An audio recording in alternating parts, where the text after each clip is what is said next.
Mesdames et messieurs, salut. Bienvenue dans votre nouveau numéro de Minute Santé. Je suis Dr Beka, physiothérapeute et expert chercheur en plan naturel, spécialiste en fertilité. Dans ce nouveau numéro, vous savez, quand il m'habille toujours en noir, c'est qu'il y a un souci. Quand vous me voyez dans une émission avec un vêtement noir, c'est que je vais m'adresser particulièrement aux femmes. Sont-elles les plus victimes? Donc aujourd'hui, nous allons travailler sur pourquoi vous faites des fausses couches à répétition. Pour une interrogation. Pourquoi tu n'arrives pas à porter jusqu'à enfanter? Pourquoi à chaque fois que tu consoles, l'enfant sort? Donc cette émission nous concerne tous, c'est tout public.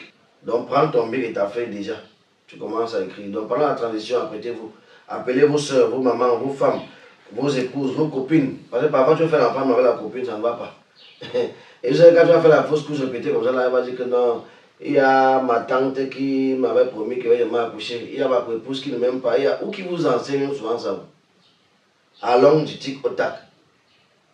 Donc retrouvons-nous juste après la transition. Ton héritage, c'est la santé.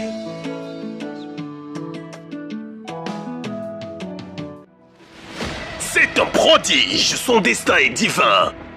C'est un conquérant qui ne recule devant rien. Le Dr Beka est un travailleur acharné qui renverse et détruit toute forme d'adversité sur son chemin. Les plantes naturelles et médicinales n'ont plus aucun secret pour lui. Au Cameroun et partout ailleurs sur le continent et dans le monde, c'est le prince béni de la santé par la nature. Dr Beka.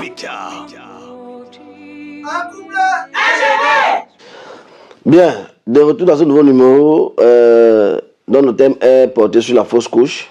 J'aimerais préciser à vous les femmes qui nous écoutez ou encore à vous qui nous écoutez à la maison que la fausse couche est une interruption involontaire d'une grossesse. À partir du moment où le fœtus n'évolue plus, quelles que soient les raisons ou bien les causes, tu es en train d'être victime d'une fausse couche. Interruption involontaire d'une grossesse. Quand c'est une interruption volontaire d'une grossesse, on appelle ça avortement. Parce que je suis sûr que vous ne connaissez pas vraiment la différence. Ok. Les principales raisons qui vous font créer des fausses couches, qui vous font des fausses couches tous les jours. Je vais d'abord signer les grands axes et après on va détailler. Je vais commencer en Afrique par l'alimentation. Mon peuple péril faute de connaissances, l'alimentation. Vous ne savez pas que l'excès de café crée une fausse couche. Vous ne savez pas que le simple vinaigre que vous mettez dans les salades partout là crée une fausse couche. Vous ne savez même pas que le miel, on vous vend le miel sous plusieurs formes. Dans les chocolats, dans les fourrés, dans les bonbons. Parfois même c'est le miel brut qu'on te donne de lécher. Parfois c'est dans le café qu'on doit mettre à l'origine des fausses couches. Vous ne savez pas que l'excès de sel, c'est-à-dire, quel que soit ce que tu consommes qui est excessivement salé, peut être la cause de ta fausse couche. Quand tu veux éviter une fausse couche, travaille d'abord ton poids, parce que l'obésité fait partie des causes de la fausse couche. La consommation de certains médicaments. 80% de femmes avortent ou encore font les fausses couches entre la première et la 12e semaine. Quand tu travailles déjà 3 mois, tu peux être épargné. Mais pas à 100%. Je dis bien 80% de femmes font les fausses couches de la première semaine de leur grossesse à la 12e semaine. Quand tu atteins déjà 3 mois, à partir du 4e mois, là, vraiment, tu peux y aller boire un verre d'eau en disant à Dieu, vraiment, merci beaucoup, et traverser l'étape C. Maintenant, on continue. La consommation de boissons fortement alcoolisées peut vous créer des fausses couches. Je ne sais pas si vous êtes au courant. Revenons donc à la base. Est-ce que vous savez qu'il y a des infections sexuellement transmissibles qui ne jouent pas? C'est toi qui cherches l'enfant et ton mari. À l'hôpital, on a dit qu'on prenez des antibiotiques. Ou bien, si un naturopathe comme nous, on a dit qu'on voilà les antibiotiques que vous devez consommer. Première erreur. Est-ce que l'homme et la femme qui consomment les antibiotiques là, on dit au docteur que non, mon père, comme tu vois là, j'ai mon gars dehors. Ou bien non, mon père, comme tu vois là, j'ai ma copine dehors. Personne de vous n'a rien dit. Vous deux, vous jouez le rôle de deux bandits sur un même lit. On aura veillé, c'est-à-dire on va tourner en rond. Pourquoi? Dès que vous consommez le médicament à deux, dès que X ou Y des deux là va décaler, aller chez le voisin, c'est-à-dire là où il partait souvent avant de revenir, il va revenir réinstaller les mêmes microbes qu'il avait stockés là-bas. Madame est épargnée, bien l'homme est épargné parce qu'ils ont pris des antibiotiques, oui c'est vrai. Mais est-ce que la troisième personne a pris des antibiotiques? Non. À chaque fois que tu iras là-bas, tu vas reporter les mêmes virus que tu avais stockés et revenir remettre dans ton couple. Et après, il faut les voir au quartier. Docteur Beka, c'est vraiment trop. J'ai pris ces remèdes là-bas, ça n'a rien fait. Toi-même, tu as fait quoi? Est-ce que tu m'avais dit que tu as une copine derrière? Il y a les génies qui arrivent parfois avec leur femme. Dès qu'on finit ce qu'ils partent là, ils reviennent derrière, dire que donc pour te dire, je ne pourrais pas parler de ma femme. J'ai une autre copine là qui pas vraiment. Ça fait 3 ans que je suis avec elle. Donc, ça n'a pas de remède, pas lui donner. Voilà les hommes qui donnent parfois gratuitement. Parce que lui, il est sincère. Donc, les infections, certaines infections sexuellement transmissibles sont très compliquées. On va parler de la rubéole. La rubéole est très grave.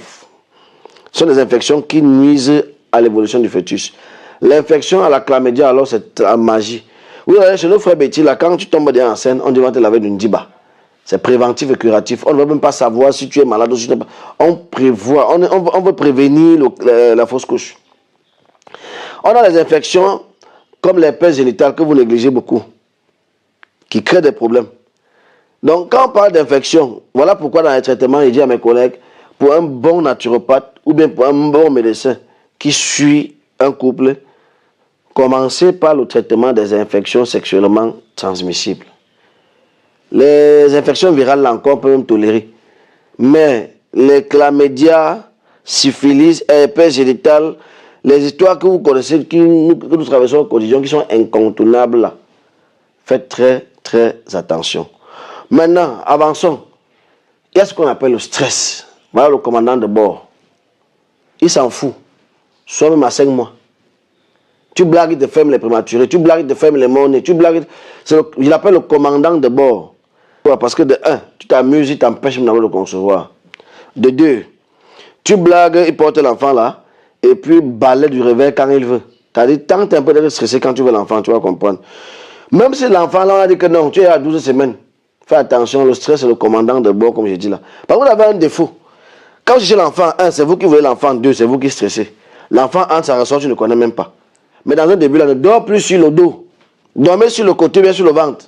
Quand la femme dit que j'ai mal au bas-ventre, pardon, amène-la à l'hôpital. J'ai plus mal quand une femme fait une fausse couche. Donc faisons très attention, j'ai tellement de choses à vous dire. Il y a les motos, les secousses brusques des babas sur les dos dans les cassis. Ça peut être à l'origine de vos fausses couches là, mais quand tu veux l'enfant, sacrifie-toi, marche, monte même de côté sur la moto, il n'y a pas de problème. Travaille avec Yango, travaille avec les chauffeurs, taxi. Évite d'abord la moto pour une période. C'est vous qui créez vos propres problèmes. Au fond, vous n'avez même pas de vrais problèmes. Parce que les cas qui arrivent parfois devant moi, ils disent que mais, et tu dis que depuis 7 ans chez l'enfant, oui, que toi tu as quel problème? Arrête telle chose, bois tel nombre de... Toi, quand toi tu vois l'enfant là, avant chaque repas, en fait, commençons le matin, quand tu te lèves le matin, bois 2 verres d'eau. Décalamine ton corps, bois 2 verres d'eau. Avant chaque repas, bois 1 verre d'eau. Et entre les repas, bois 2 verres d'eau. Le soir, quand tu te couches, bois 1 verre d'eau. Donc, si tu m'as bien compris, tu dois boire au moins 6 verres d'eau par jour quand tu veux ton enfant. TBK phytothérapeute et expert chercheur en plan naturel. Retrouvons-nous très prochainement pour un nouveau numéro. Ciao.